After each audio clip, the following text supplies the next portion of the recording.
Welcome to Hypnosis Health Info. I'm Roger Moore.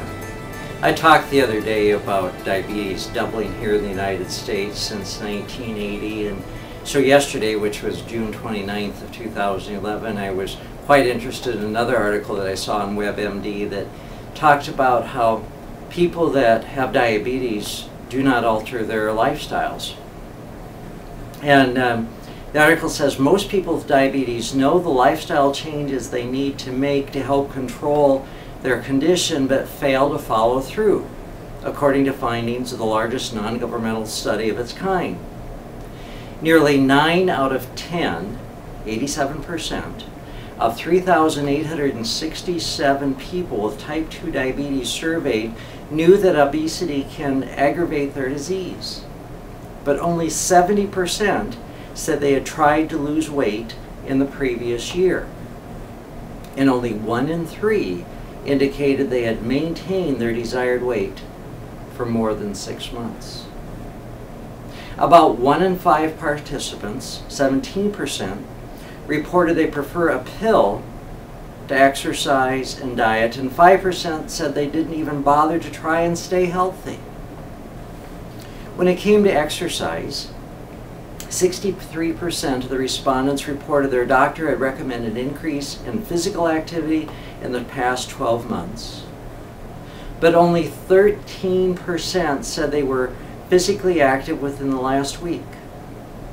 We thought if people knew something caused adverse effects, they would change their behavior.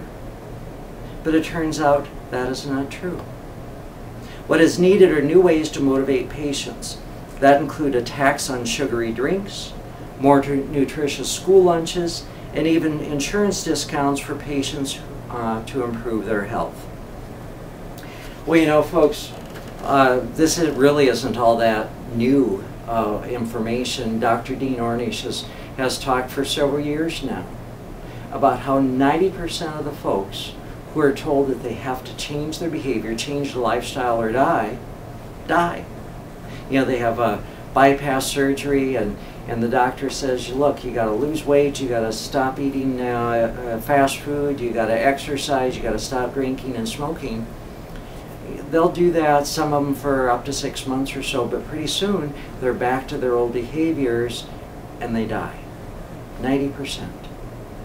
That seems to be pretty much human behavior. And you know, we know from here in Washington that getting a tax on sugary drinks probably isn't going to happen because the sugary drink companies, Coke and Pepsi and all those folks, spend so much money in their lobbying efforts to defeat those bills that those bills end up being defeated.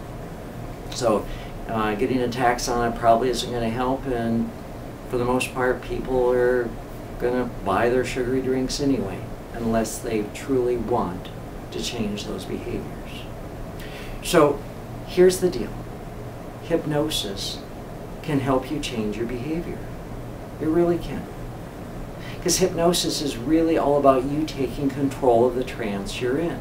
So instead of being in that trance of I'm going to eat what I want to eat and as much as I want to eat it, and wanting to have the high fat and high sugar and processed foods, and go into restaurants and order big meals and eat tons of food, and you know, go for all that, and being wrapped up in that and not wanting to exercise, being in all those trances.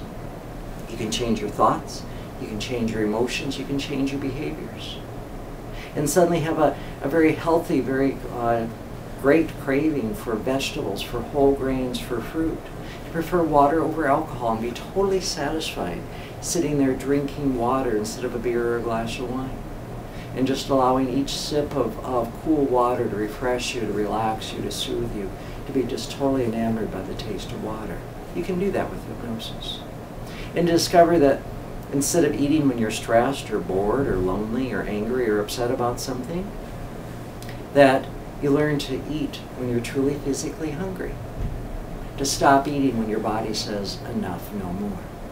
And it's amazing when you start losing a little bit of weight, how quickly blood sugar levels come into a line, and that they can get into healthy and normal ranges very quickly.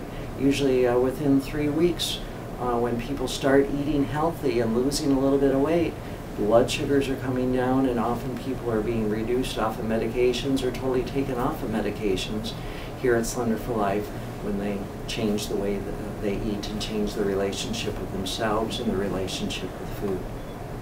So, you know, looking for pills and looking for taxes and things like that to change people's motivation. What I encourage is each of us, as I keep saying, to take responsibility for our own health care. Yes, we absolutely must reform health care here in the United States. We cannot afford the diseases of diabetes, cancer, heart disease, all those things that come from obesity. We have to reform health care. But that begins with each of us taking responsibility for our own health care.